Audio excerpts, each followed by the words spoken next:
Lewis is Scott here, and if you haven't seen Endgame, Avengers Endgame, um, it's the greatest superhero movie ever. Go see it, and if you haven't seen it, I'm taking you probably weren't able to get tickets because it was playing in more theaters ever of ever any movie. It was hard for me to get tickets. I had to go tonight, and this is Sunday, and it's in the morning. And to tell you, I didn't watch anything on YouTube. I wanted it to be a surprise. I cut out the whole world for a week. So, if you're one of those people that like to watch a movie and have surprises and everything, go see it. It's a 10 plus 2 thumbs up because I put my rating scale 1 through 10. 2 thumbs up plus 10. Greatest superhero movie ever. So click off right now and then come back to this video and watch it. I'll wait.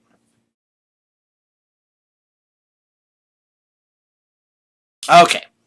Now, let's talk about Avengers EndGame, the greatest superhero movie ever. The starting of it was we see Hawkeye and his family be snapped out of existence, and then we go right into the movie. We see it 5 years later, and they're all dealing with problems of losing their wanted ones, and it's barren everywhere, and that was just a little maybe not too realistic, because if you go into the big cities there still would be enough people where you'd see them walking the streets, but I think that was a director's choice to try to express the emptiness of losing half of a population. I have seen one review after I came home and watched a couple of reviews, and she goes on about how she lived in San Francisco and everything, and I like this girl, and I think she's good at what she does, but a few things she said, she doesn't know no better, and I'll get on these subjects here. Um, Such as the Hawk being the brain Hawk. I'm sorry, this person.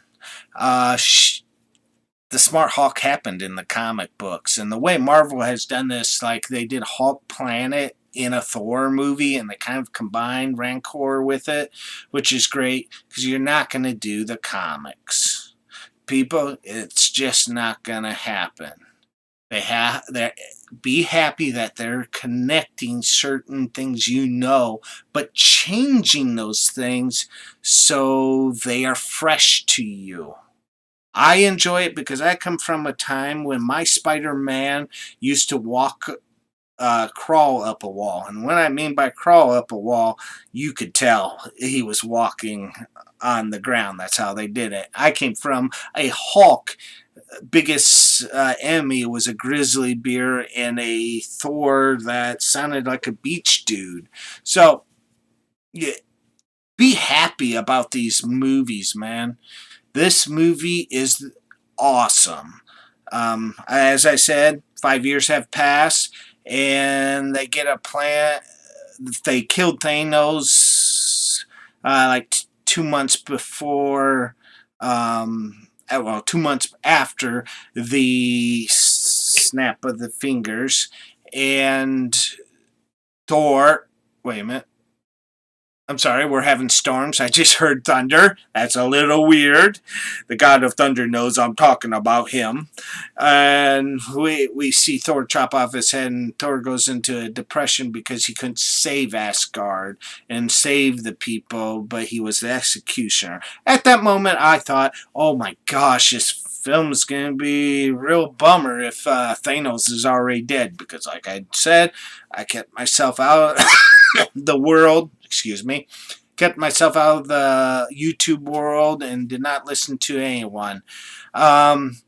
So we go and see they get a plan together, and this plan is to jump back in time because Ant-Man gets kicked out of the quantum leap and comes and tells them about the quantum leap and that, hey, ain't time travel possible? So they go get Tony Stark, who has settled down with uh, Pepper, and she is like, they got a family together and everything, and he's done with the superhero thing. But you give a challenge to Tony Stark, he'll figure it out. He figures out a way that possibly can go into back into time, get the Infinity Stones, and bring them back, and snap everyone back. As they were doing that, and I just skipped, like I said, when a couple funny scenes that I just skipped over was the scene with Hulk being real intelligent, and I heard one reviewer say, well, that wasn't the Hulk we want. No, that's the Hulk that happens in the comic books. Do you want something to follow the comic books, or do you not? That is a smart Hulk that did actually happen in the comic books. The other thing is, we got something I haven't seen, was a fat, beer-gutted Thor that has went into a depression, and him and his friends are playing Fortnite, man. And they got a troll, and Thor starts going, I'm the god of thunder. I wish I had the god of thunder, because I've met some trolls. And if you are a troll out there, really, well, what's your deal, man? But anyway, that's beside.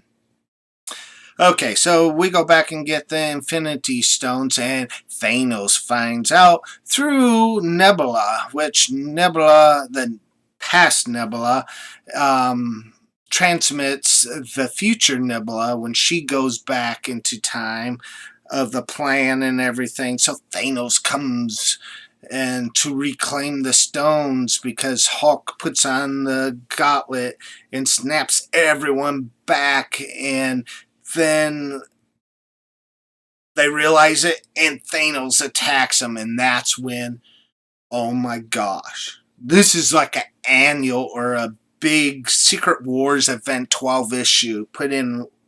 It is just awesome. We got at first the remaining heroes fighting and Thanos, and they fail, but we see Thor going after it. And oh, I am one that will agree that Captain America would be worthy to pick up the hammer, and he picks up the hammer. At one time I do agree, at this time I do agree that Captain America would be a person that would be worthy to pick up the hammer. And we see that, and we see this big fight with Thanos, with Thor, Captain America, am I leaving? Oh, Iron Man, and it's just excellent. I'm thinking, oh my gosh, this is so cool, but wait, this is just amazing. Thanos is just amazing. I am so psyched about this. Has his army come out and place, and then, remember, Hulk snapped everyone back. We see Pepper in an Iron Man suit. Holy And we see Brain Hulk, and we see Asgard's coming out. We see Black Panther. We see Spider-Man. We see just everyone, man. Doctor Strange, and we see all the wizards coming out, and oh my gosh, talking about an ending scene. It is amazing. It is amazing. And everyone was talking about the lead. Captain Marvel was supposedly going to be the savior of this film, and no, it wasn't. And she did take down a big ship, which was that was cool.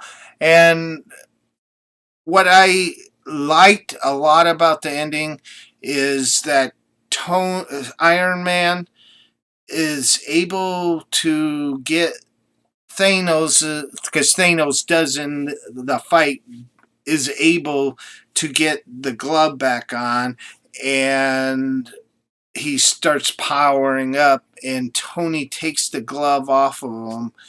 And why I am all right with this, people, is because without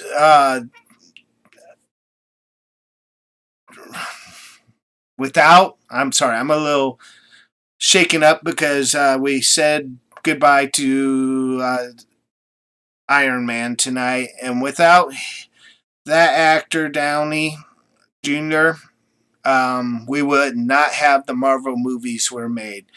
About 10 years ago, he did Iron Man 1, and very good actor, and he has started the Marvel universe and was able to make them hits right off. And it's sad that we're going to miss him, but I think things might be in good hands. I don't think they're ever going to get to this topness, but I thought that of Age of Ultron. Um, it's sad to lose him, but they ended it right where he sacrificed himself, and then I started tearing up. I'll admit it, when Pepper said, "We'll be all right," referring to her kid and him, that was awesome. And it was his passing and at his funeral, and this is something I just saw. The kid that was from Iron Man 3 that helped him and saved Tony, he was in the scene as the camera led up to the steps of his funeral. I think that's your next Iron Man. Just my personal opinion. The funeral was great. They put out that little thing. This is for those that thought Tony didn't have a heart. That was awesome. And then we get to Captain America. He's going to go put the stones back in place in time. And it's only going to be for our time 5 seconds. And they count down. 5 seconds have passed. And they look over, and there's an old guy sitting on a park bench. And it's Captain America at an old age. And they go up and talk to him. Falcon does. And asks him, well, you didn't come back. And he goes, I did put the stones back in place, but I decided I was going to listen to Tony and get some light to go live some life for myself. And he went back and found Carter and spent the rest of his life with him. To me, these endings, how you're writing these characters off, was excellent. Very emotional because I invested my time with these characters. And it's not just I've invested most of my life with these characters, but it was in the investment of these actors portraying these characters so good. And it was sad to see it come to an end, but it was also happy. Storyline's great.